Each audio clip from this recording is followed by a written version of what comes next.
านนะทุกคนมานนะแต้มแดกในวันนี้นะทุกคนเลย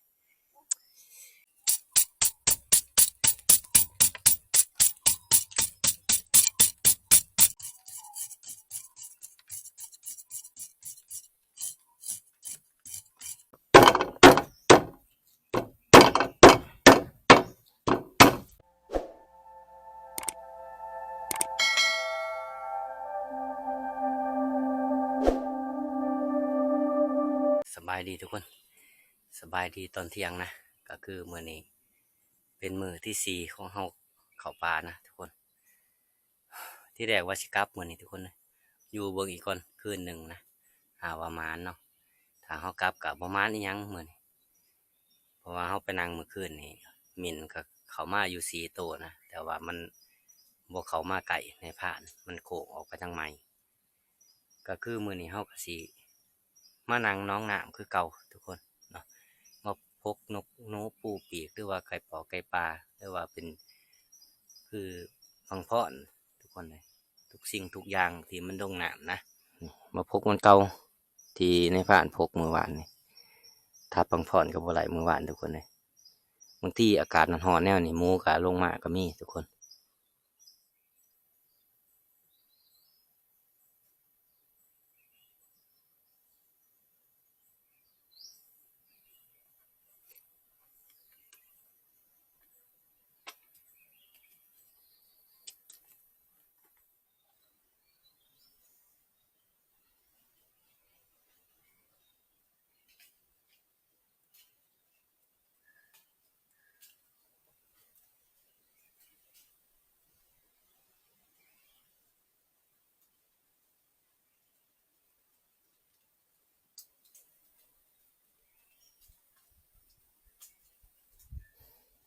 ถ้าว่ามันบ่เขาในผ่านก็สิเลาะขึ้นมาเลยนะทุกคนเลาะลัดแรงมาเลยเนาะหาว่าพอมันหาอยู่หากินบอกเวอร์อากาศก็ลมไม่ดีทุกคน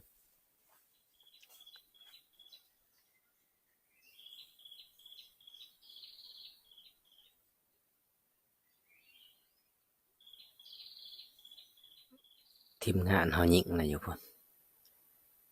โหว่าเพิ่นยิงยังเนาะเบาเป่ากับพานหมอกนะเพิ่นนั่งอยู่ทั้งพ่นพานหมอกให้เพิ่นนั่งบนคักๆเลยทุกคนเลยเนื้อมันเที่ยวกินทางขึ้นทางลงนะเนื้อมันเที่ยวกินเขานั่งน้องน้ำกะบ่มีหยังเขามาทุกคนเลยคนเนี้ยเขาก็สิเลาะไปหาพานหมอกกับเบาเป่าอยู่หลุมการเลยยินเสียงกระบังเพิ่น2 บาทนะโอ้ว่าเพิ่นสิทับหยังเนาะไปรุ่นน้ำกันบัดนี้เพิ่งฟ้อนอันไหน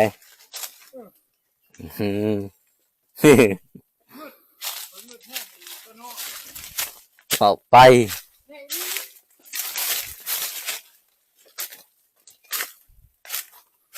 วันนี้ในมักอีดีนี่เนื้อมันลงดีมัน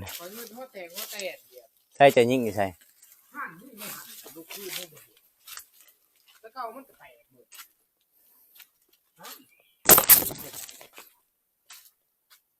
บาท2ยิ่งไงสิ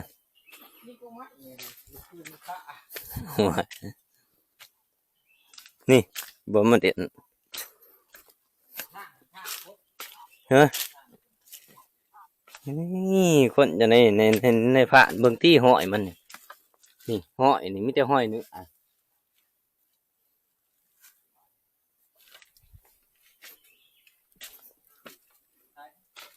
นี่มีแต่ห้อยเนื้อเบิดแถวนี่แต่คอยว่าเห็นลูกกระบังเดียวนี่คอยมืดแห้งดีนิ่งตรงนี้แต่เก่ามันแตกเบิดลูกกระบังหามีดบ่เห็นลูกกระบังนี่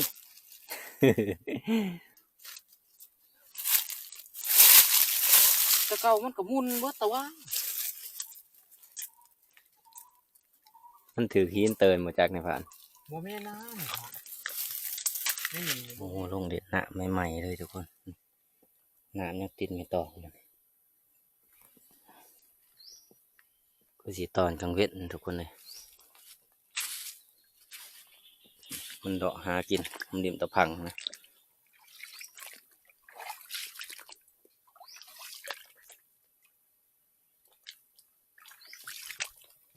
ผ่านมองกับเบาเป่าคนขึ้นนังอะเล้านะส่วนในผ่านกับคนนี้สิเลาะมือเทียงว่าหิวเขาแห้งไว้หิวเขาจนสั่นคนนี้กินเขาของเสากะน้อยเดียวหนึงผ่านมองยิ่งพังพ่อนกับบัถือ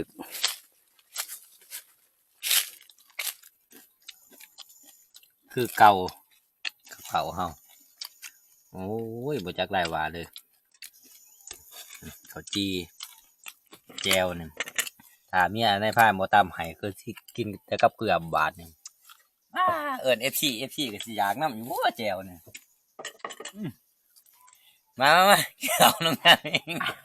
กินข้าวกับแจว จะเจอไปชวนลงเส้นสวน เจะยิ่งเบิ่มท้องบาทนั่งอยู่คนอยู่ปากโอ้ เบิ่งคุยบ่ออกโด มาจะได้กินอบจมพอนผ่านมองเพิ่นยิ่งเพิ่งพอนโอ้ยจังในผ่านนั่งอยู่เพิ่นก็ดูปากไวๆอยู่ นึกบ่เห็นห้อยลูกกระบัก ก็สิรู้ว่าเพิ่นยิ่งท้องบาทรู้ว่ามันกัน ก็จะเบิ่ง ข่อยก็ดีใจกันเพราะว่ามันย่างขึ้นไปแต่ข่อย ย่างขึ้นไปข้าวเดียว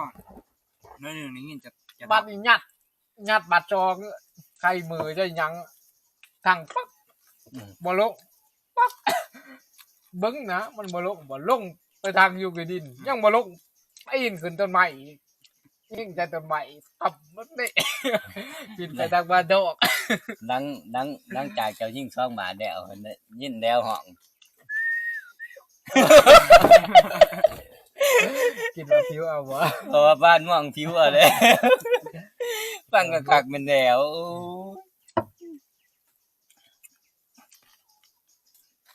หางทองใช้ไข่เล่น ไม่ต้องบาปไปหวามอ่ะหลังจากกินข้าวกินน้ำแล้ว ไปนั่งห่างคือเก่าทุกคนเลยก็คือมื้อนี้ก็สิส่งเป่าๆไปนั่งกกหมากพับนะส่วนในผ่านก็สินั่งข้างมันเนาะในห้องส่วน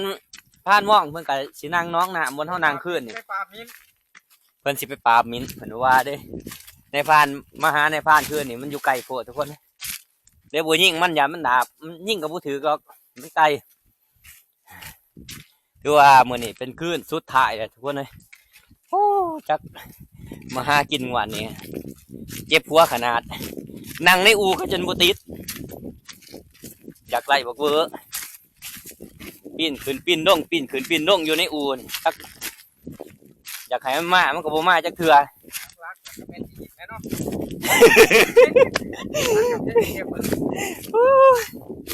อ่ะกดเบิ่งไปก่อนเด้อทุกคนเด้อวันนี้โอกาสหน้าเฮาสิบ่มานบ่กันบ่มานมื้อนี้อักสิมานอยู่หรอกมื้อแรกนี่ฟังเบิ่ง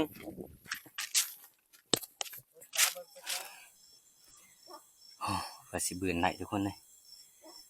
เบื่อปูโอ้สูงขนาดเอาลุ้นน้ำกันบัดนี้คืนสุดท้ายถ่ายสุดเลยเรียกว่าไผใบสุดท้ายทุกคนเลยแยกกันนั่งคนละบอลนะ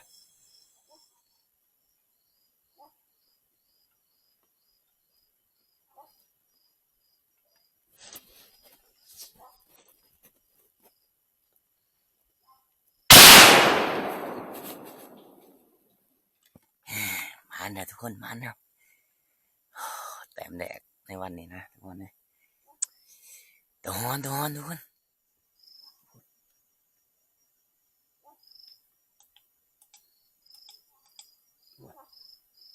ยังไม่ตายทุกคนเลยลงไปหาตัวที่สองก็บ่เห็นทุกคนเลยมันสักเจือกไปเลยนะมันสักอยู่ประมาณ10 เมตรนี่แหละลงไปหาก็บ่เห็นนี่ตัวบังใหญ่เลยทุกคนเป้าสิได้แต่ตัวนั้นนะมันมาอยู่ทุกคนเลย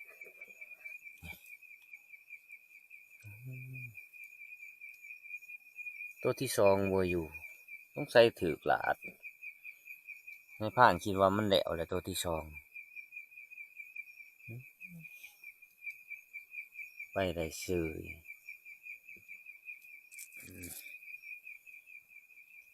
ตีนมันลักษณะแบบตีนดิอย่างนี้นะทุกคนนะหัวหรือว่าหลังมันนี่ก็คือหัวหนูตาหนูนะทุกคนใหญ่ประมาณ5 โลฮอนตัวนี้นี่ยิง2 บาทพวกนี้จังหลบนี่เอาบ่มีลูกวานนะมีแต่ลูกโหลดยิงบัดนี้เฮาก็สิใส่เอิ้นเป่าๆก่อนเพราะว่าท่านนั้นผ่านมองเพิ่นก็ทับบาทหนึงนะคิดว่าเพิ่นมาอันนี้แหละเพราะว่ามินตัวมินไปทางนั้นมาเอิ้นเอาเป่าบนเพิ่นก็มาเด้แต่ว่ามันมาพักหลุมพี่เนาะเพิ่นนั่งอยู่เทิงต้นดอกไม้นะเพิ่นนั่งต้นมะพับบัดนี้เฮาก็สิกลับเที่ยงเฮาไปรุ่นกับผ่านมองเนาะว่าเพิ่นสิมานอีหยังมินหรือฮอนพุ่นแหละรุ่นนำกันพุ่นแหละทุกคนเพิ่นก็ฟาดบาทหนึงปังลั่นหลังกล่องหัวผู้เลยใช่แหละคือเสียงครับลั่นหัวผู้มัด เจ้า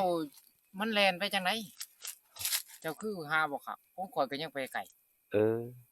ก็สิอยู่แถวนั้นแหละมัน3 เทื่อสักคือกลับไปกลับมามันดินสัก โอ้ยอยู่ในหัน นี่ ง่าย ค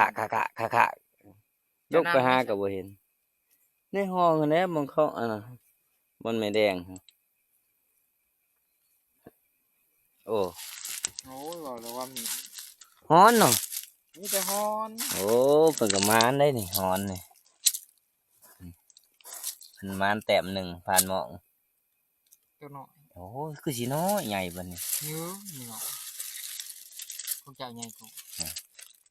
ไปหาโลดมื้อเช้ามัน มื้ออื่นพุ่นแหละสิไปหา มันบ่ได้อันนั้นดอกของข่อยกับกวบไก่ปลูกบ้านปลูก ขอแต่จื่อบ่อนมันดัง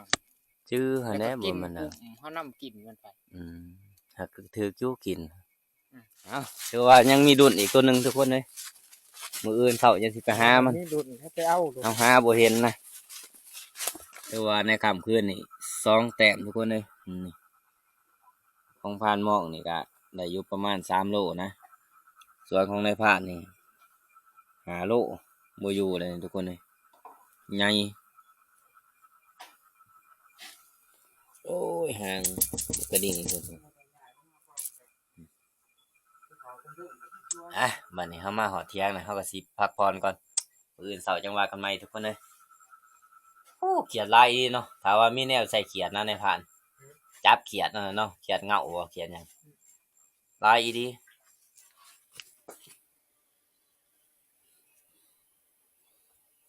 โอ้ยตื่นขึ้นมาสลบสลายเลยทุกคนเบิ่งอีกเทื่อนึงเบิ่งตอนกลางเว้นบาดนึงใจดีลังน้ำตัวนี้2 ตัวเลยทุกคนของผ่านมองไหลคือสิเป็นตัวปูนี่หางมันตัวนี้ตัวใหญ่ตัวนี้ผมคงหางมันประมาณ4-5 โลนะตัวนี้ตังคือหลังโนนี่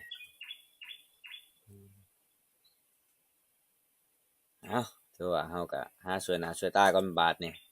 เห็นเขาแล้วก็สิตอนคนมันแล้วก็สิและเฮาก็สิคั่วซ้ำแหละแล้วก็แบ่งกันไปแต่พี่เด้อทุกคนนอนจนสลบสลายทุกคนเลยมาคืนเนี่ยก็ตี2 ครึ่งมาคืนเป้ายุ่งก็ยุ่งหลายพูดยุ่งก็ดีก็รอเบาเป่าฝนกลัวนี่นะถอนคน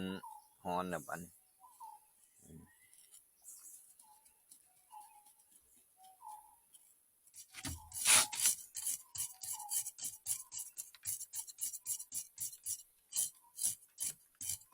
ตัวนี้บ่มีคนหลาย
โอ้หนังแตกเลยเนื้อมันจะเป็นขาวๆนะคือว่ากะเป่าเพิ่นกะลดเผาคือว่าไก่สิสำเร็จเด้อนะกะสิให้เพิ่นคั่วเดี๋ยวกะในพานกะสิมาปิ้งมาอีหยังนั่นแหละ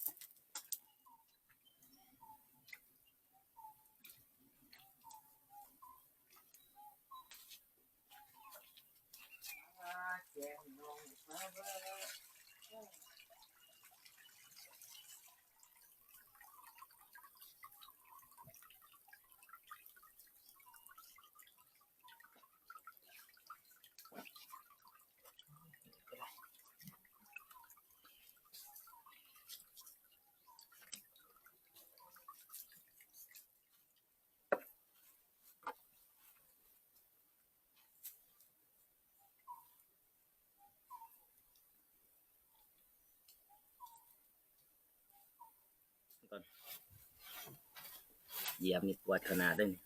นานแทงหมดเลย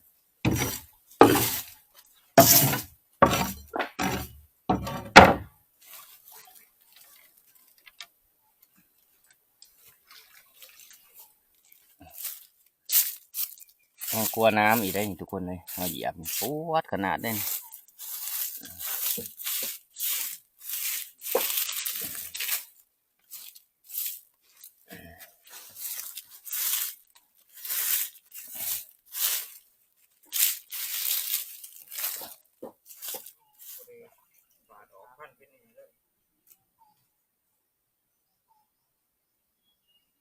หัวปีงก่อนทุกคนเลยกินข้าวแล้วก็สิกลับบ้านเฮามื้อนี้เป็นมื้อกลับ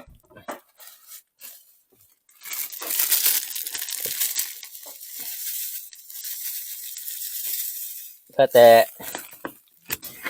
ว่าเหลือแต่อยู่ถาพาดใหญ่อยู่เทียงแท้ๆพาดใหญ่เมื่อจากเมื่อทางใดบุ๋มนี่ว่าโอ้ยถาพาดใหญ่มากจักเพิ่นเมื่อตอนไหนบ่พอกันเลยบาทนี้ก็พาดใหญ่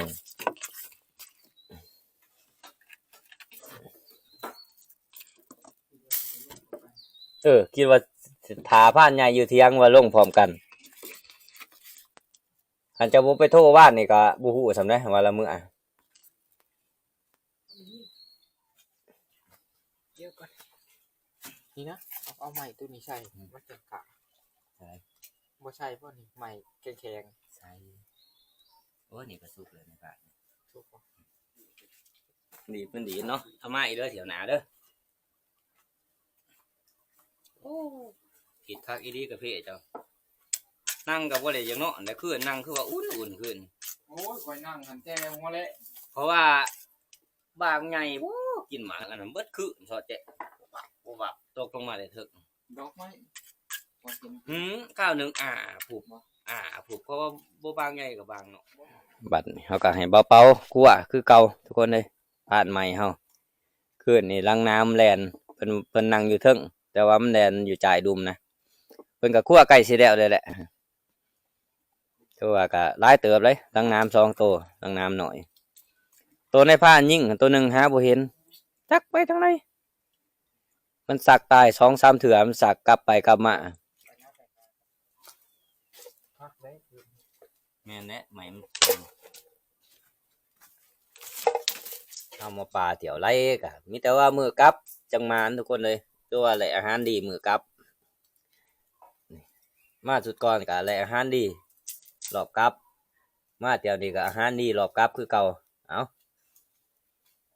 มาเตี๋ยวนานี้เอาแต่หัวที่โดดมาเตี๋ยวนานี่มาปรับก็ให้มันมานโดดเตี๋ยวนานี่ เอามาลองมือว่า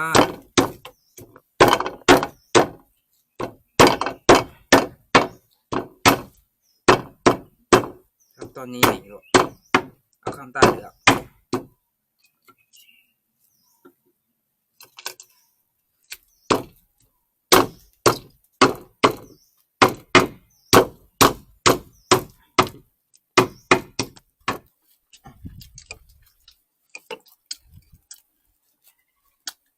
ปิ่งนางนาม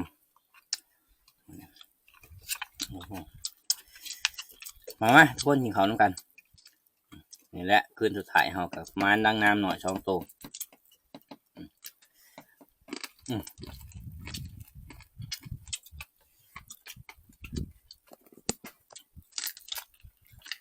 กินข้าวแปลกเนาะครับแจวกระบอกจะบวงเลย มันจังคัก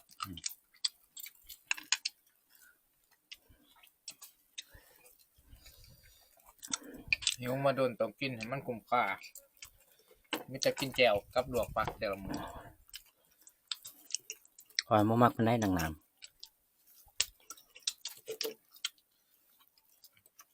อยากกินตัวแห้งๆเลยค่ะ มันจะบ่เมาบ่ ทอดเนาะเขาเนาะทอดกรอบๆลองเบิ่ง แต่ขนาดปิ้งจังไดจังนึงก็ยังเมาไปถอดแม่นบ่สิบ่โย ย่างบ่เมาสิ อย่าได้เพาะนี่แล้วเนาะมันอยู่ที่เฮาเฮ็ดได้เด้อ ตัวมันเมาหันเฮ็ดแนวได้ก็เมาในพระ มันคิวหรือบ่ เห็นอะไรก็ไอ้เมาน้องแกะต้องให้แสะขี่เอาเบิดจะมาตีคนออกเป็นงานทีมงานมากินเมาคือเก่า ก็ย่างในร่างบ่ดีอย่างมันถือส่วนเถอะ แม่ ก็เมา เมาแบบสิสงกรานต์เอาไปกินเนาะแต่บ่เปลืองเบียร์คักอยู่เนาะข้อยเคยเมาตัวนึง2 เทื่อ มันก็น้อยมันเมาแต่ว่า ที่มันปวดหัก มันกินมันกินบ่คอยอย่างไรมันจะคือกินนะนี่ยินเลยยินจะออกเลยเนาะ แม่งคิดเลยแล้ว เอากินห่างเนาะ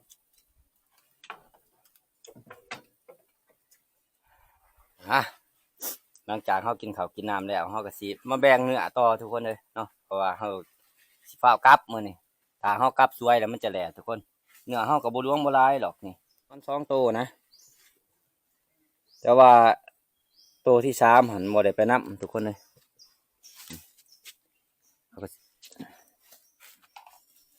ขานี่จะบ่ได้ตัดแต่ว่าขามันก่อนเนาะ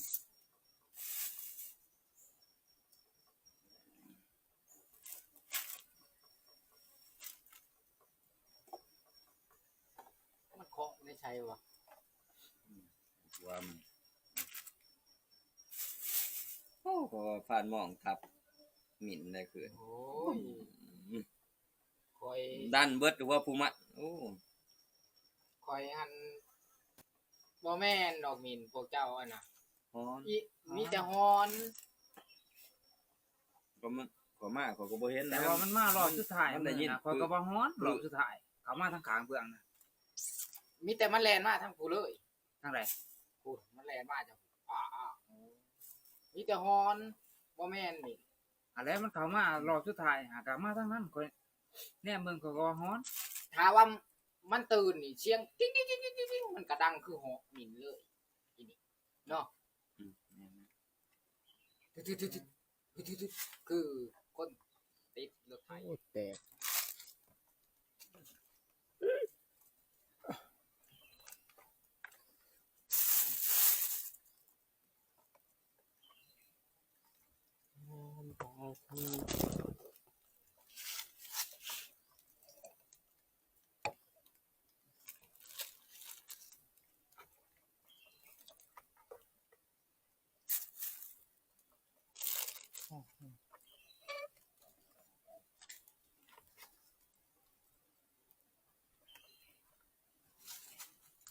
สิได้บ่ได้หมูเนาะหลังจากเขายิงแล้วหันสุด2หันได้ยินเสียงหมูหลังคือ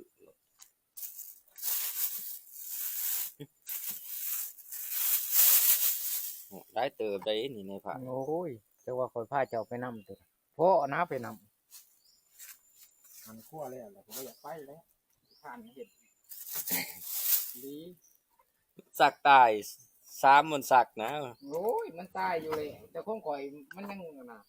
ยิงมันสิได้ไกลได้ยิงสักลงประมาณ3 เมตรนี่สักลงใส่มัน ชักหันเจ้าเลี้ยงเพื่อโลกเจ้าไปเลี้ยงแค่โตหันบ่ได้ถือฟานทอง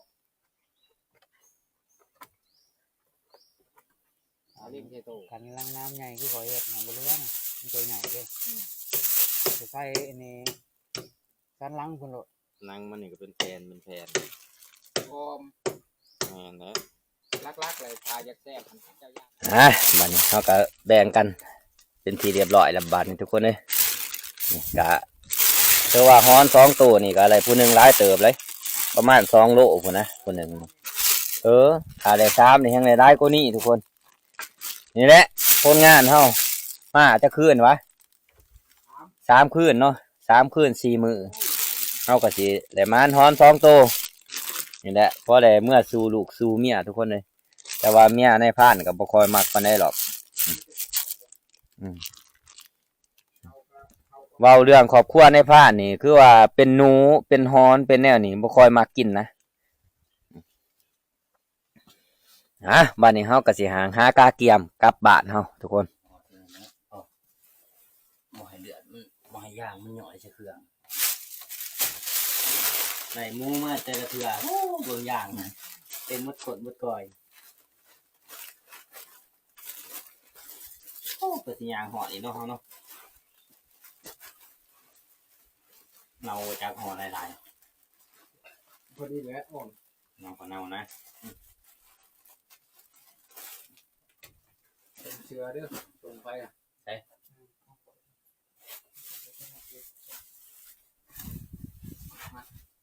ปลูกข้าวนี่ เกินวินแล้วสิมาเอาเฮาไปตัก เอาหักไปตะน้ำที่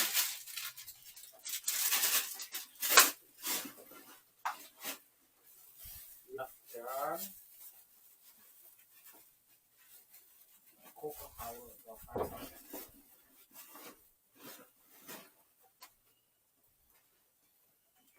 มาเสียนาบ่มาดอกที่นอน โอ้ ก่อนสิเมื่อเติมพลังก่อนจะสิมีแห้งยางนะตอนเสาร์ก็กินไปแล้วซองหนึ่งเอาอีกซองใหม่ ของเท ของแถเขาเบิ้ง ถ้าว่าของปลอมนี่จีบยากสองเชื่อบ่ เอา แฮะมันมีบางอันก็จีบยากเนาะพันทองเอาเรื่องชอบประเภท กินกับพี่ห่อน เมื่อดีหันกินเลยก็คื ๆยาง จัง มั ว่าน ห่อนฮะขวดน้อยจะมีบ่เปล่าใส่น้ กวนใหญ่ฮะ ปวดมันเอาไปหาย คนนี้กวนธรรมะ บ้านนี้กินข้าวกินน้ำแล้วกินกาแฟแล้วเดินทางต่อทุกคนเลยเนาะพุ่นแหละกลับบ้านเฮาคือเฮามานี่ก็ใส่ชีวิตอยู่ป่านี่3 คืน 4 มื้อนะที่แรกว่าสิอยู่เถียงนะเฮานี่ท่าพานใหญ่กลับก่อนจักเพิ่นกลับทางใดเฮาก็ยังบ่พอกันทุกคนเลยเนาะคลิปวิดีโอนี่ก็บ่มีหยังหลายทุกคนในพานก็สิปิดไว้เพียงเท่านี้นะก็ติดตามคลิปวิดีโอนะคนอื่นก็ขอบใจทุกคนที่เขามาหับมาชมในพานตั้งแต่ต้นจนจบเนาะก่อนอื่นก็อย่าลืมกดไลค์กดแชร์เพื่อเป็นกำลังใจในพานเฮ็ดคลิปใหม่ๆต่อไปขอบใจหลายๆทุกคน